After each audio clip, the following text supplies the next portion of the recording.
Salut à tous, bienvenue sur la clinique. On est jeudi, ce qui veut dire que hier soir c'était AEW Dynamite contre WWE NXT. Et la conclusion qu'on peut en tirer après ces deux épisodes, en tout cas c'est mon avis, ces deux épisodes qui pour moi étaient individuellement les meilleurs depuis le début de ce que certains appellent la Monday Night War, la guerre du mercredi soir. Moi j'appelle, je sais pas, c'est une sorte de tête-à-tête comme ça.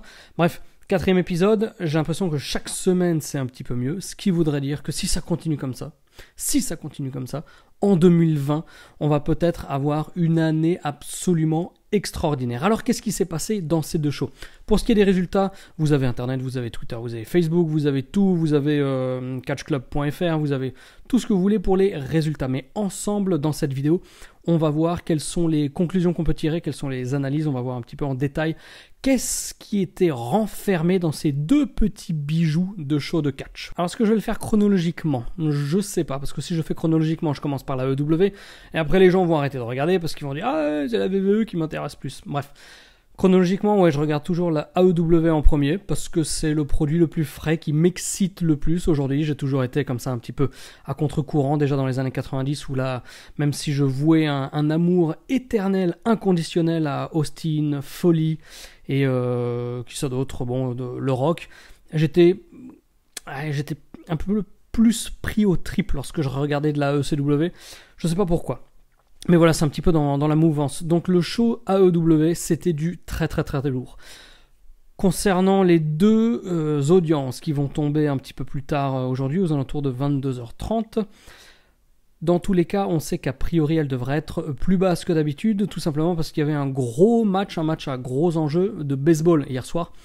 Et c'est peut-être pour ça que la AEW a envoyé du si lourd dès le début, ce que n'a pas fait NXT. C'est un choix, voilà, NXT a balancé le plus gros de la sauce en fin de show, alors que la AEW a fait le pari de balancer le plus lourd au début pour essayer d'avoir la plus grande rétention de téléspectateurs face à cette opposition assez musclée au niveau du baseball. Donc ouais, le match entre les Private Party et les Lucha Brothers, c'était du très lourd. J'ai remarqué, je sais pas si c'est juste moi qui me fais des films comme ça, j'ai l'impression que les cordes étaient un tout petit peu trop détendues, ce qui a un petit peu pénalisé les Private Party. Pentagon et Phoenix, eux, vu leur niveau, ça dérangeait pas trop que les cordes soient un tout petit peu plus loose, comme on dit. Mais au niveau de Private Party, ouais, j'ai eu l'impression que des fois c'était un petit peu casse-gueule. Un match, c'était un sprint quoi, de combien, 12-13 minutes, c'était des spots non-stop. On peut regretter qu'il y ait peut-être un manque de psychologie, mais la foule était survoltée. Et moi, je pars toujours du principe que, comme le catch, c'est un business, il faut donner à sa clientèle ce qu'elle a envie de voir. Et vu la réaction de la foule, voilà, on peut avoir l'avis qu'on veut, j'ai envie de dire. Mais après, ce qui a été présenté dans le ring, ça a eu le mérite de faire exploser cette foule. Donc, on peut pas trop leur jeter la pierre parce qu'ils ont fait ce qu'attendait le public. Vraiment un match de ouf remporté par les Lucha Brothers, donc ça c'est presque secondaire, j'ai envie de dire. Là où je me fais une autre remarque, c'est que je vois que de semaine en semaine, la AEW c'est quand même du très lourd niveau catch, et je me demande à terme, alors à plus long terme, s'ils commencent à aller sur la route, à faire des house shows, etc., ils pourront pas faire ça à chaque show, ça c'est certain. Donc pas non plus qu'ils tombent dans le piège où les gens voient le show télé, ils se déplacent sur les house shows pour avoir des matchs de moins bonne qualité, même si c'est de toute façon la nature du business. En house show, c'est plus fun pour voir les stars qu'on voit habituellement à la télé. Mais la question que je me pose, elle est plus à vraiment très court terme, avec notamment la première échéance qui va arriver le 9 novembre lors du pay-per-view Full Gear, c'est quelle va être la réelle distinction de niveau in-ring entre les TV et les pay-per-view. Parce que si les TV sont trop explosifs, c'est un mauvais jeu de mots avec Dynamite, si les TV sont trop bons niveau catch, pourquoi est-ce que le public paierait $50 pour acheter les pay-per-view? Hormis des matchs par exemple comme c'est Moxley contre Kenny Omega ou Jericho Cody Rhodes, là c'est vraiment des affrontements entre stars. Quand on a Lucha Bros contre les Young Bucks ou quand on a d'autres matchs qui sont prévus lors du pay-per-view, j'ai l'impression, en tout cas c'est ma perception, vu le niveau vraiment très haut, presque intouchable des TV niveau catch pour le moment, est-ce qu'il y aura vraiment un... Vous voyez ce que je veux dire? Est-ce qu'il y a Est-ce que c'est la peine de balancer $50 tous les 3 mois, 3-4 mois, parce qu'ils vont faire 3 ou 4 pay-per-view par an, 4 je crois c'est le plan. Donc est-ce que tous les 3 mois c'est la peine de donner $50 pour voir des matchs qui finalement, à part les gros main events, ne seront pas plus ouf que ce qu'on a toutes les semaines gratos à la télé. Voilà, c'est un petit peu ce qui se faisait aussi à la WCW. Je vous encourage d'ailleurs tous les mercredis à midi à vous connecter sur la clinique, car il y a un épisode de la Monday Night War en podcast audio, donc consommable dans la voiture, dans les transports, en marchant, n'importe où, n'importe quand, sans devoir être rivé au téléphone comme ça. Et c'est vrai qu'à la WCW, on a analysé un petit peu les chiffres, car à l'époque, la même question en fait se posait, et on va bientôt arriver à la WWE, calmez-vous. La même question se posait, il y avait peut-être trop de bons matchs gratuits à Nitro. Comment est-ce que ça aurait pu à l'époque pénaliser les pay-per-view ? Il s'avère que pendant les 3-4 premiers mois de la Monday Night War jusqu'à la fin 1995, il n'y a pas eu trop de conséquences positives sur les pay-per-view, ni de négatives. Au niveau des salles aussi, elles n'ont pas commencé à se remplir. Donc pour tout ce qui est de l'AEW, je pense qu'on verra vraiment les vraies premières conséquences en termes de consommation du produit pay-per-view ou autre à partir du début 2020. Encore plus excitant.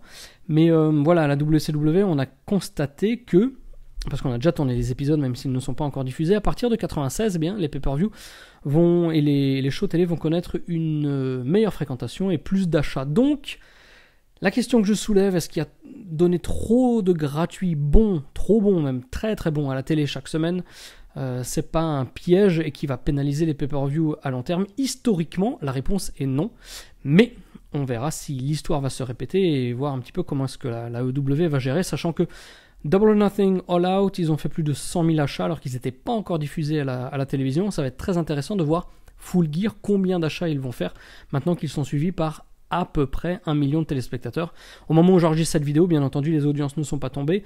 Il est très probable que la semaine dernière, donc on avait 1 million pour Dynamite, un peu moins de 800 000. Attendez, c'était quoi ? Un peu plus de 700 000, 715 000, 720 000 pour NXT. Très probablement, cette semaine, j'envisage plutôt un 850, 900 000 pour Dynamite et 600, 650 000 pour NXT, à cause, une fois de plus, de ce match de baseball. Le reste du show, Dynamite, c'était du très bon. Il y a eu pas mal de bonnes choses, comment dirais-je.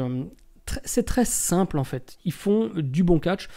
La seule chose qui manque encore à mes yeux, c'est des packages de présentation, de développement des personnages, parce que faire uniquement des matchs, même si c'est super bon, et c'est la même chose à NXT. NXT, ils font du très bon catch, mais il manque cette dimension de personnage, cette dimension de personnalité pour que le public s'investisse un petit peu plus dans les personnes qui sont sur le ring.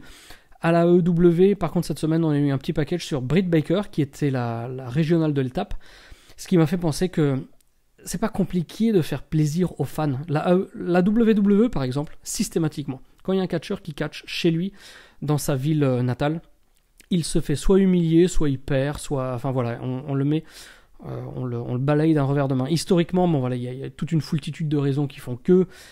pas toutes justifiées, surtout avec l'évolution du business, l'évolution des mentalités, de la connaissance des fans, etc., du public. En 2019, je pense pas que ce soit toujours la bonne solution à faire, mais voilà, Britt Baker, elle était chez elle à Pittsburgh, ils ont passé une petite vidéo de présentation, elle est de Pittsburgh, blablabla, et quand elle arrive, ovation, et en plus elle gagne le match. Qu'est-ce que ça fait ? Ça fait que tout le monde est content, et je comprends pas pourquoi est-ce que la WWE ne fait pas ça. Enfin, c'est pas compliqué, quoi. C'est pas compliqué de faire plaisir aux fans. C'est pas un, comment dirais-je, c'est pas un scandale de faire gagner les faces et de pusher des gens et les faire gagner semaine en semaine au lieu de ce booking 50-50 qui tue complètement Raw et SmackDown à tel point que pour moi c'est devenu une corvée absolue de le regarder. Par contre, NXT, c'est toujours un grand plaisir. Là, je vais balancer un petit peu entre les deux shows. NXT, le premier truc que j'ai adoré, c'est Matt Riddle, comme chaque semaine en fait. Je veux dire, le gars, il est absolument topissime. Que dire d'autre ? Non, le catch à NXT était très bon, la foule extrêmement chaude. J'aurais pensé que progressivement la foule soit un petit peu moins chaude, voilà, de semaine en semaine, dans la même salle avec le même public, entre guillemets. Force est de constater que c'est pas le cas, et que je m'étais trompé en pensant ça. C'est un vrai plaisir de regarder NXT, Matt Riddle contre... comment il s'appelle ? Ah là là, Trevor Lee. Cameron Grimes. Je trouve que ce nom est horrible, je sais pas. Très bizarre, peu importe. Pour ce qui est de NXT, le plus gros truc, et là c'est, je dirais, le plus gros angle du week-end. On va voir ce qu'ils ont fait niveau angle à Dynamite. Le plus gros angle, en fait, c'est la fin du main event qui, déjà, en lui-même, était un match complètement taré. Est-ce qu'il était meilleur que le Private Party contre les Lucha Brothers ? Je sais pas, peut-être oui, peut-être non. À la EW, il y a quand même tout un cadre qui fait que, et on peut pas l'occulter, on peut pas juste dire NXT avait un meilleur catch, mais à EW, le catch était presque similaire, mais avec la foule, etc. C'est un tout, le catch, c'est un tout, c'est des émotions, donc on peut pas dissocier le niveau des matchs et la présence de 5, 6, 7 000 personnes dans la foule. D'ailleurs, le show AEW m'a agréablement surpris parce que c'était le premier TV qui n'était pas sold out en un quart d'heure, et malgré tout la foule, c'était justement à l'inverse, non, ça veut rien dire à l'inverse, c'était la foule peut-être la plus chaude depuis le début de cette Monday Night War, de cette tête-à-tête, donc très très bonne surprise. Pittsburgh, c'était franchement c'était le délire quoi. NXT aussi c'est le délire, mais ils sont que 400, c'est vraiment dommage quoi. Et donc ce main event, Keith Lee, le Yougoslave et Roderick Strong, les mecs ont fait un match de taré, surtout Keith Lee et Dijakovic. C'était bon, les mots me manquent un petit peu comme d'hab. Hein.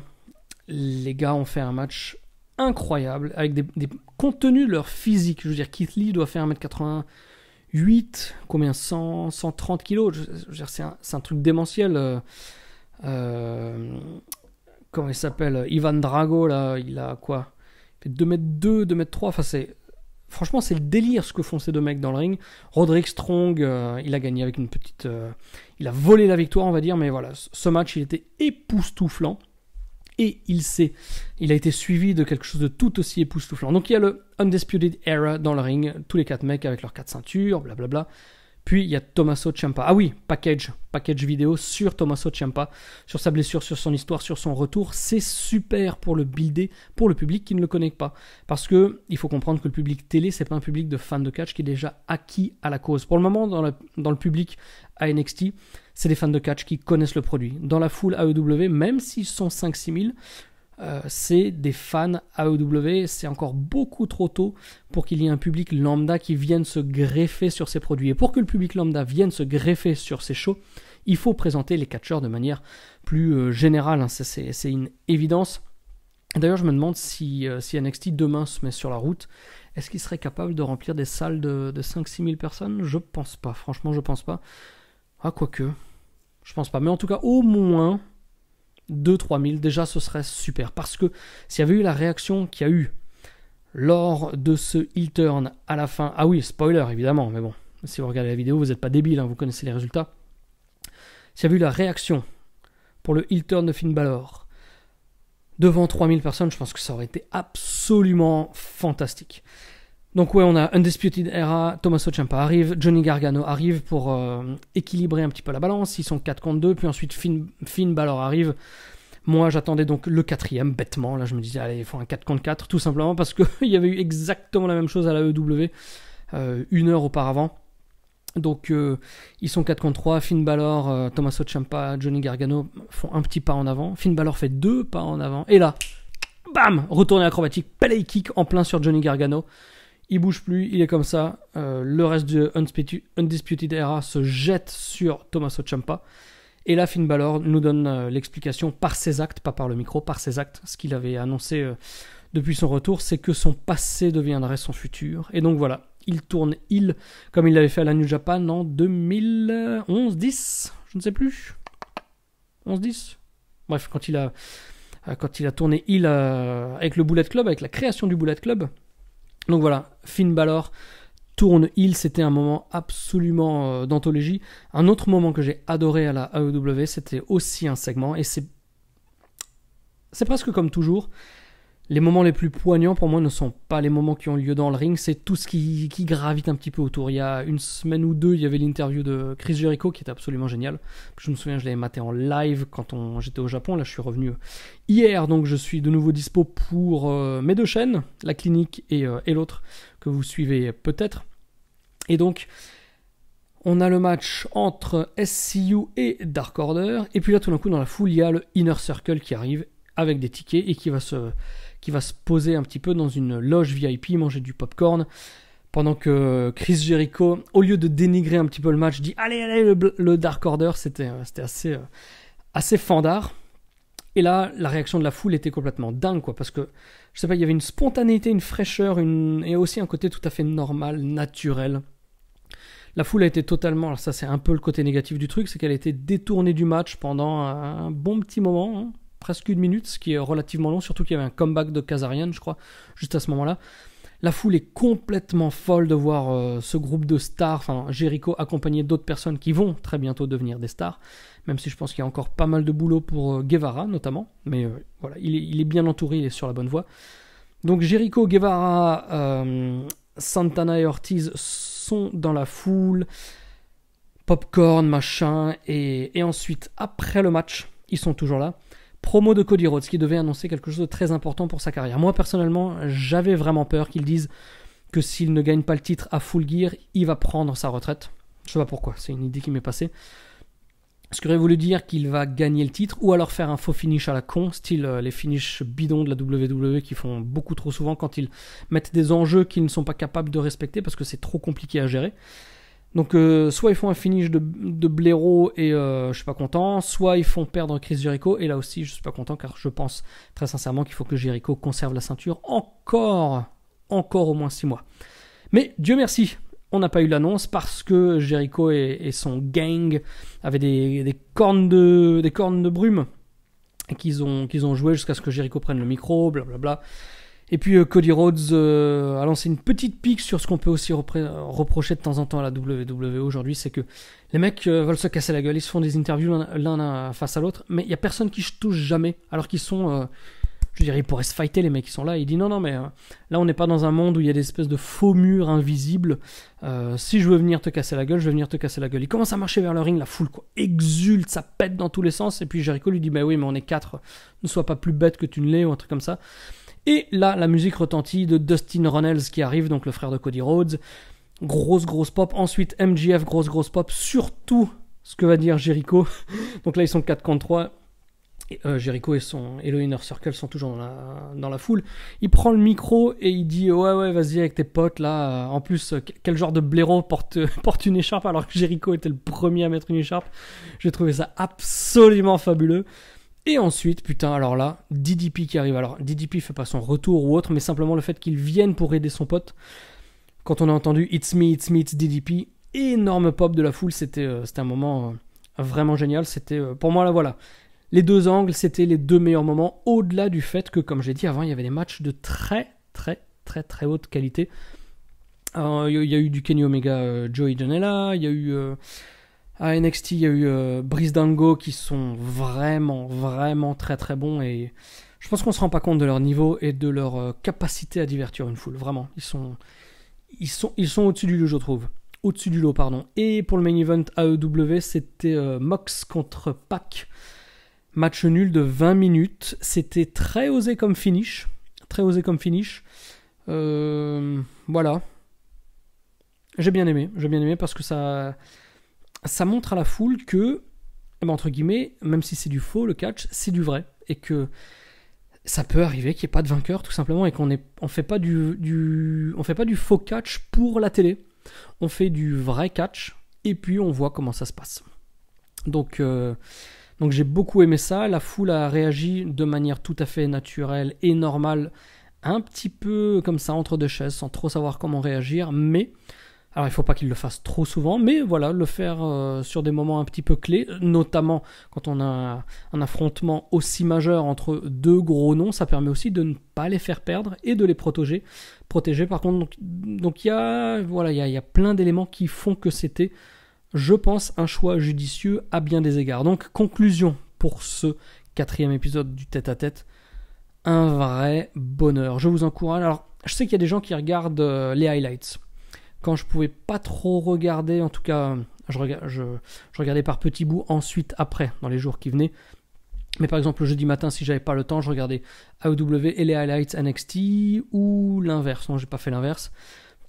Je regarde des fois les highlights de AEW Dark, parce que j'ai pas le temps de regarder ce show, Mais ce que je veux dire, c'est que voilà, si vous faites partie de ceux qui regardaient un show plus les highlights de l'autre, arrêtez de le faire tout simplement et regardez les 2 shows dans leur intégralité, parce que c'est vraiment comme ça qu'on se rend compte que on est dans une mouvance comme ça qui fait que très probablement en 2020, cette guerre là qui est juste à ses balbutiements, là c'est le tout début, hein, je veux dire, quand on fait le podcast avec Dimitri, que je salue, sur la Monday Night War, ouais, il faut du temps pour que les choses se mettent en place. WWE contre WCW il y a 24 ans, c'est pas au bout de 4 épisodes 4 semaines que voilà, que la guerre faisait péter un plomb, etc. Il a fallu attendre des mois et des mois et des mois, et des gros événements comme l'arrivée des Outsiders, comme le heel turn de Hogan, enfin plein de choses qui font que c'est de toute façon à tous les niveaux, audience, qualité, booking, vision, etc.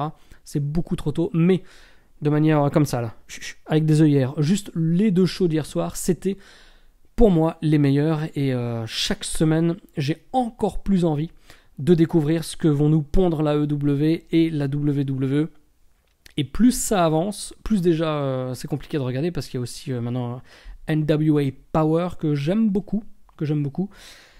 Mais c'est certain que Raw et SmackDown maintenant sont relégués à je sais pas quel rang, et qu'ils sont plus sur la liste des shows pour lesquels je décide de me libérer du temps pour les regarder. Voilà, tout simplement. Mais en tout cas, je vais essayer.